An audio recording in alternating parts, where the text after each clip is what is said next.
comics started as my dream. I wanted to start my own comic book company as a child. And the comic book company that I imagined starting was named Dynamic Comics. My desire as a writer was fueled by my weakness as a comic book artist. And over time, I would reimagine my comic book company and rebrand it as My Two Cent. Over the years, I would develop worlds and populate them with characters. This was my approach to story development.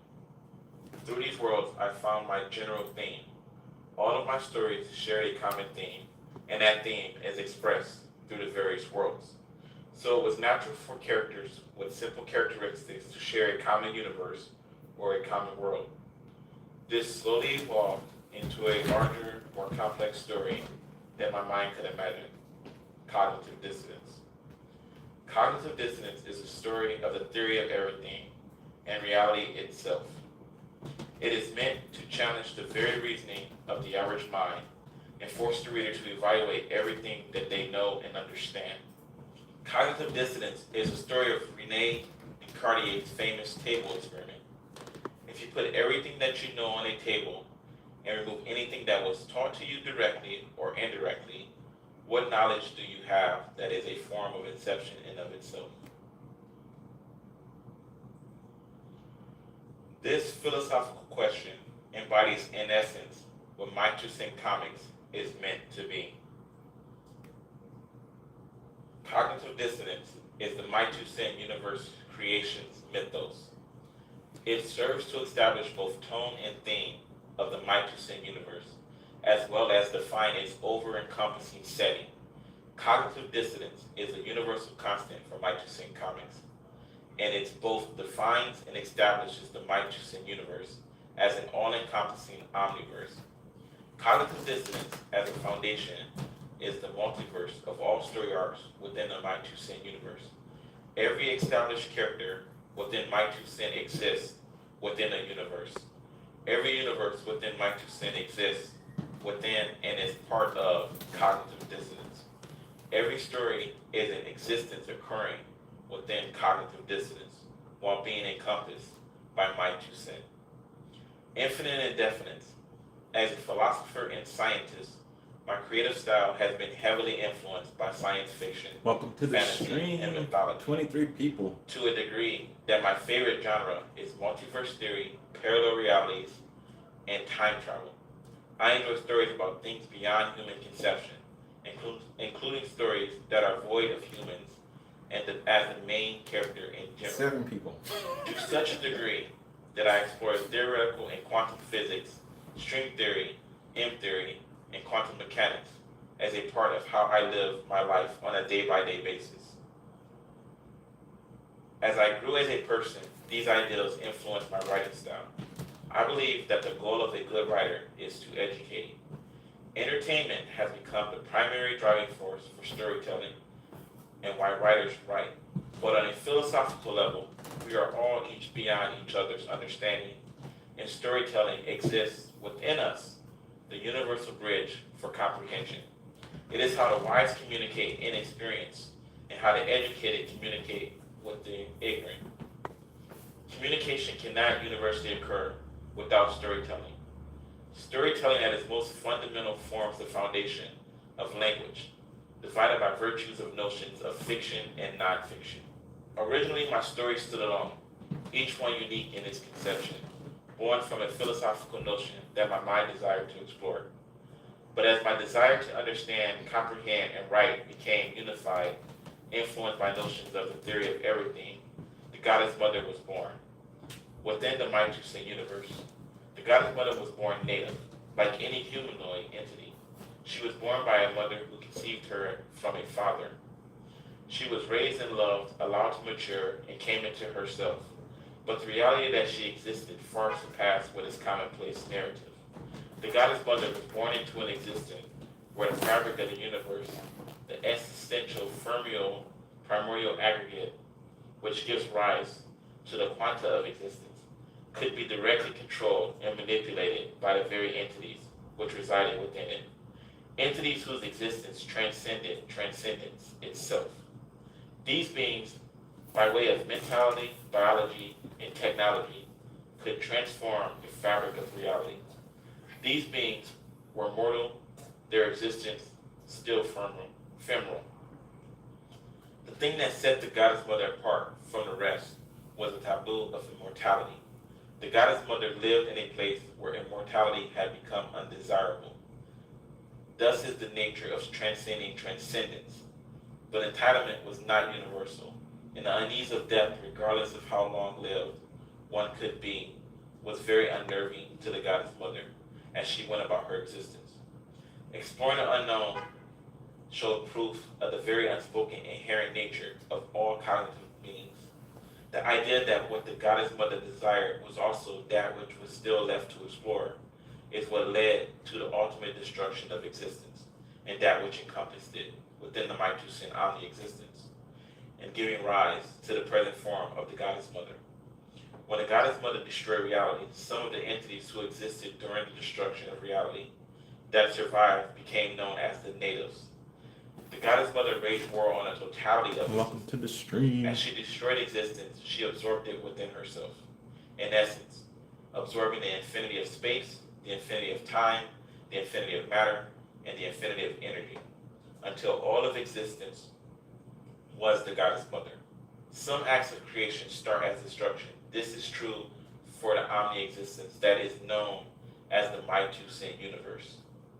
The goddess mother created the realm, aka the Mitusin universe, known as omni-existence. This realm was separated. Native existence formed the highest retention. Those that survived the destruction of reality around them and managed to retain their identity after being absorbed within the goddess mother's being. This became known as the goddess mother system and the embodiment of the title of omni-existence. However, omni-existence shared half of its existence with the elemental realm, known by the native entities residing outside of it within the goddess mother system as the illusion, and known by the indigenous entities residing within it outside of the goddess mother system as the elemental realm. While the goddess mother has absolute dominion over all aspects of omni-existence within the Mitusin universe, she is both observed and interacted with, occupying existence within omni-existence. While able to, she never goes within the illusion. Her connection to omni-existence makes her omnipotent, omniscient, and omnipresent, without limits. She is the omni-existence Tokra. At the center of omni-existence, within her shrine manifested by her and dedicated to her, the goddess mother's true form can be found unguarded and unprotected, towering over all things. Anyone can approach her. However, over time, a political structure evolved to change the nature of this interaction. What is relevant within this writing is that the face of the goddess mother is over several hundred feet. Her two primary eyes and mouth are closed, and at first glance, she appears to be in a deep sleep. At the center of her forehead is a massive third eye, having the likeness of a cyclops. Do not be confused, however. The goddess mother's facial features have a total of 3 eyes. The eye at the center of her forehead makes up her third eye. The goddess mother's third eye is omni-existence.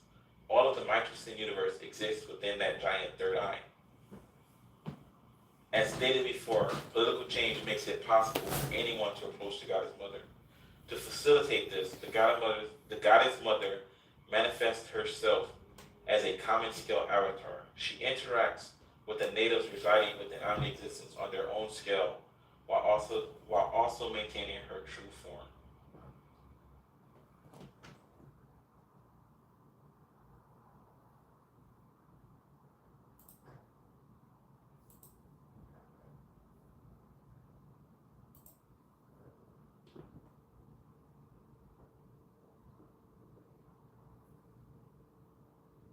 The mother goddess.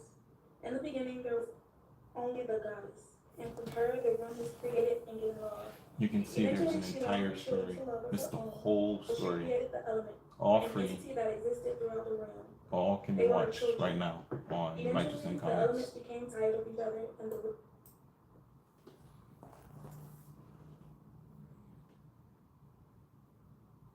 the mother goddess.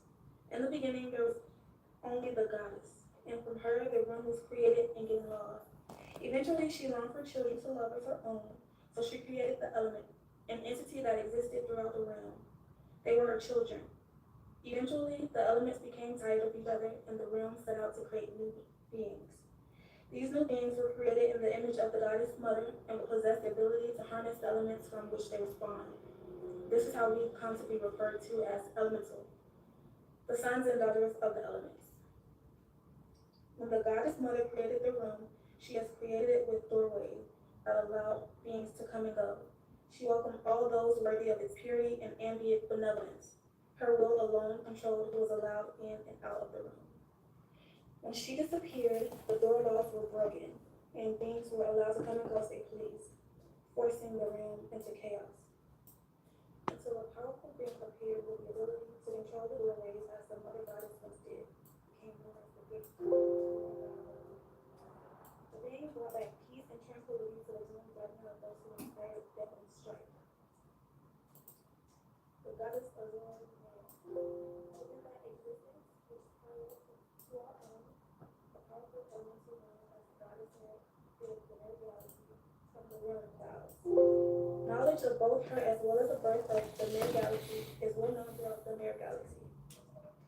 By her design did the spiral arm of the Mare Galaxy take shape. She poured her heart, soul, and essences into every aspect of the Mare Galaxy. In a lot of ways, the Mare Galaxy is a piece of her. The goddess Mare placed every celestial body. She carved every world, as well as the other non-stellar bodies, in her image. She shaped the stellar body of every generation, designed every last cosmological system, formed accretion disk solar system, stellar nursery, globular clusters, even the supermassive black hole that is at the core of Mare Galaxy was imagined, crafted, then birthed into existence by the goddess Mare by her will alone. When her galaxy was completed, the goddess Mare seeded life within her galaxy from the elemental homeworld. She created spatial temporal doorways, which will be inaccurately described as gates, connecting the many worlds of her galaxy to the elemental homeworld. Alright, let's go run.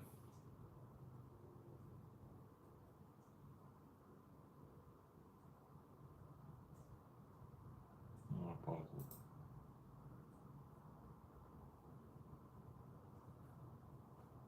Introduced for Jalen Moore.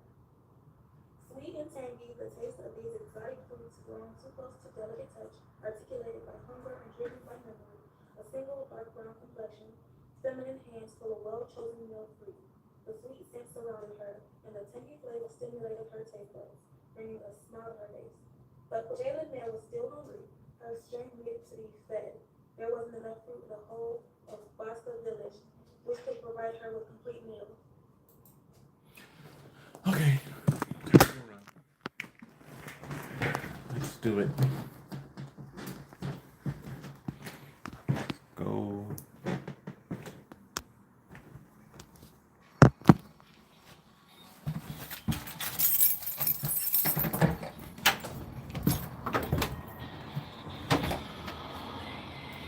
Do I need a hot? Maybe.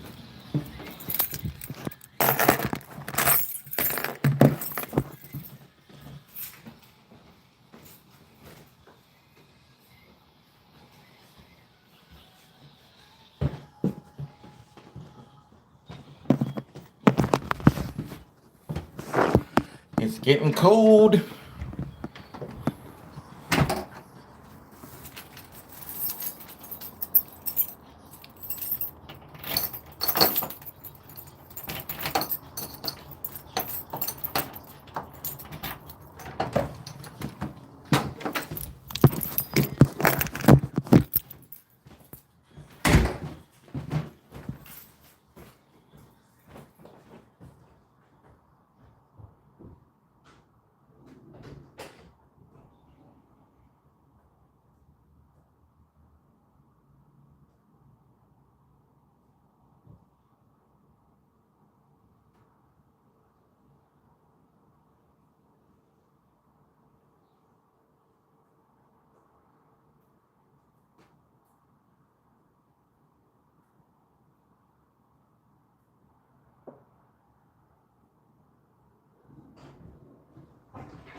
reconcile with wisdom, justice, and love.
Excuse me. Excuse me. Oh, sorry. You're good.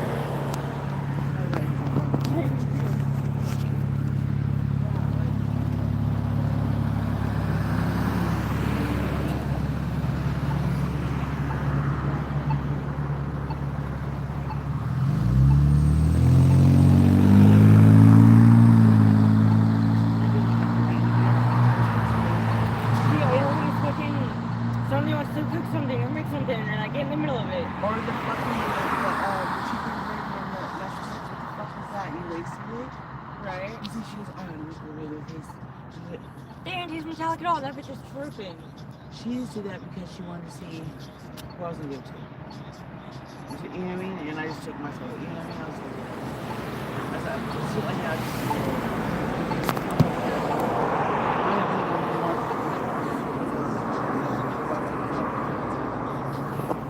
Then she left me, she left me.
Wait.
promises I made just to let you down.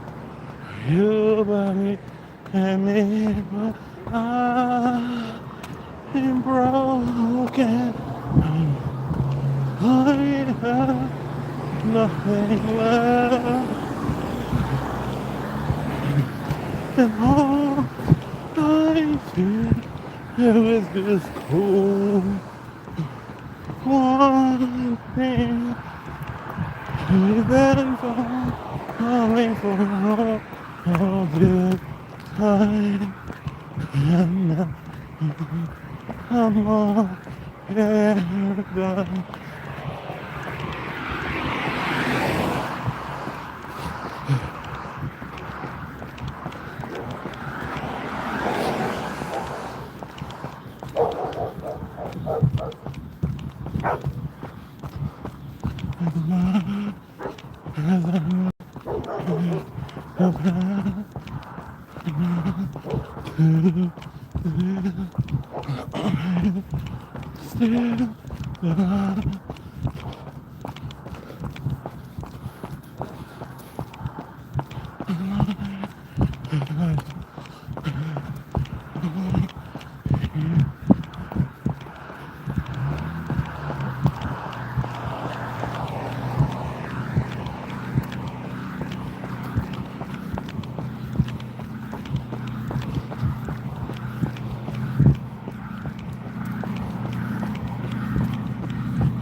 Not doing 2 miles today. It's not gonna benefit me.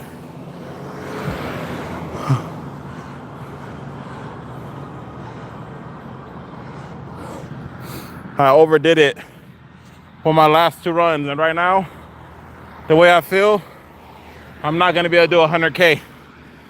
So I've got to take it easy.